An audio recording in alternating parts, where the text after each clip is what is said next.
that in an emerging country like India, in a developing country like India, any kind of technology that we talk about, we could be talking about Hyperloop, we could be talking about geospatial technologies, we could be talking about AI, we could be talking about robotics, we could be talking about data sciences. A lot of cool things to talk about, a lot of cool things to look forward to. A lot of emerging technologies which are extremely nascent in their early infancy, but which really have a huge potential to change the world. But the fact of the matter is, in a country like India, unless they have a resonance, they have a relevance to the social context, to what can be changed and how a common man on a ground can be impacted, all of these will remain on a good piece of paper or in a conference and ultimately will not have a larger societal impact. And without that, there is no point, it really becomes futile. The point I'm trying to make is, I'm also a firm believer in what I think Abraham Maslow had said at one point on the hierarchy of needs, I think, which was alluded to by Mr. Mohan Reddy and also Shrikant. In the hierarchy of needs, Maslow portrays human needs in the shape of a pyramid, with the largest, most fundamental needs at the bottom, and actually the need for self-actualization and self-transcendence at the top. Right at the bottom of this pyramid lies the physiological needs of human beings, such as food, water, shelter, etc., and safety needs such as personal and financial security, health, and so on. There are an estimated 4.5 billion people across the world at the bottom of this pyramid, at the base of this pyramid, whose physiological and safety needs are not completely satisfied. This is the majority of the world, let me remind you. Out of the 7.3, 4.5 billion actually are at the base of this pyramid. And I strongly believe that technology can help this 4.5 billion to definitely transcend, move up the ladder, move up the pyramid in a much more rapid fashion if we apply our thoughts, if we apply our collective intellect together. There are numerous challenges in doing so, that in ensuring that the bottom of this pyramid needs are met, and technology, as I have pointed out, can revolutionize or can help in ensuring that these needs are met. Let me give you an example though. In the fight against food scarcity and undernourishment, researchers in Finland, this might sound a little odd, completely, they might even throw you off the chair that you're sitting on.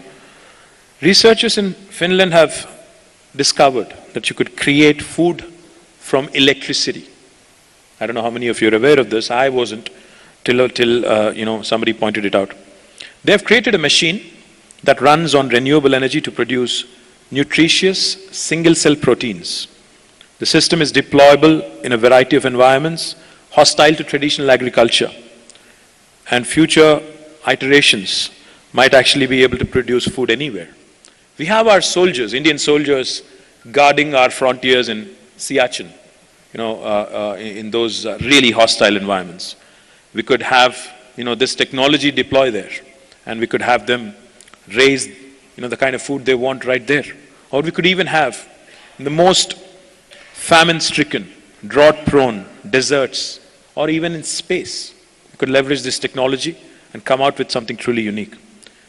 Technologies such as these, coupled with innovations in the energy space, have the potential to erase food scarcity from the face of the planet.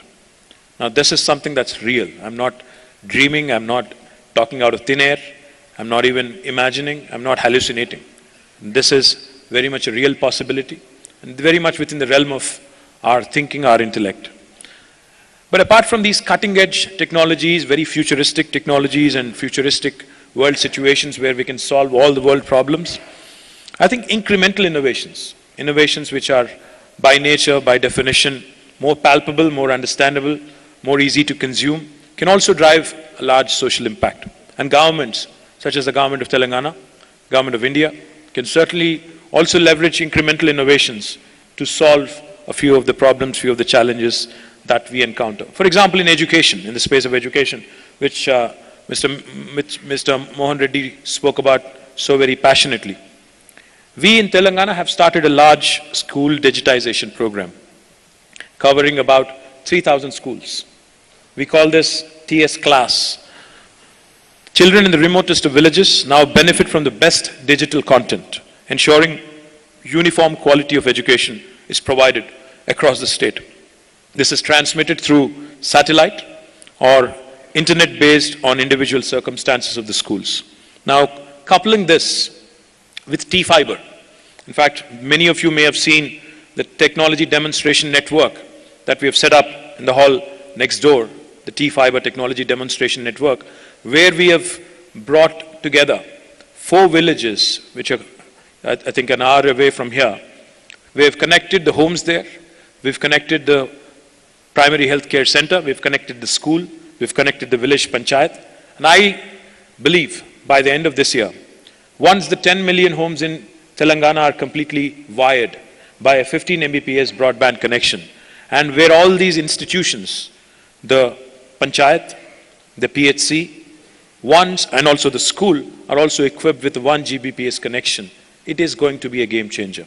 Because a country like India does not have the luxury to leapfrog.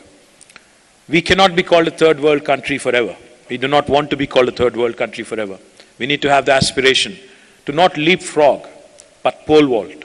We literally have to pole vault into the first world. We literally have to challenge the first world in terms of how quickly we can learn, how quickly we can imbibe, and how we can leverage technologies to bridge that gap extremely quickly. We do not have the luxury, like I said, of leapfrogging. Imagine the possibilities when you have a 1 Gbps connected Gram Panchayat. You can talk about micro-insurance. You can talk about ultra-banking. You can talk about doing away with a lot of redundant stuff that governments in both the state and center do today, and to remove all layers of inefficiency. In fact, the other day, Honorable Prime Minister spoke about how he saved nearly $9 billion by combining the Jan Dhan, Aadhaar and mobile. It is just the tip of the iceberg. What can be achieved by way of connectivity, what can be achieved by pulling out individual discretion from governance is something humongous that has to be explored, and we are only limited by our imagination. In healthcare, I'm delighted to share with you, we are among the first states in India to not only introduce telemedicine, but also IoT-based remote healthcare solutions to villages which do not have currently access to qualified doctors within 50 kilometers of their radius. Now, this has been a huge challenge, providing urban amenities. Why do people urbanize? In search of better livelihood opportunities, in search of better medical opportunities, medical facilities, in search of better educational facilities, in search of just better quality of living. Now, if you're able to provide, with technology, good healthcare right in the villages, good education opportunities right in the villages, why would anybody have to move? Why would anybody have to move far away from their homes and live hundreds and hundreds of kilometers away from their home? Now, this is what technology can help you bridge. And I'm delighted also to share with you, not just IoT-based healthcare or telemedicine. We in Telangana also have started doing something which I believe is going to be a path-breaking thing, along with, in a partnership with Microsoft. We started screening, and of course, LV Prasad Eye Institute, the wonderful institute mentioned by Mr. Mohan Reddy, and also other renowned medical colleges, both government and private. We started screening children through an AI platform, AI solution, wherein, and Microsoft is our partner in this, wherein we can figure out any disorder in their eyes that they can develop in future. We are able to detect this. Preventable blindness is a huge thing in India. And if you're able to detect early, if a child is going to develop this disorder, I think we would essentially be able to contain preventable blindness.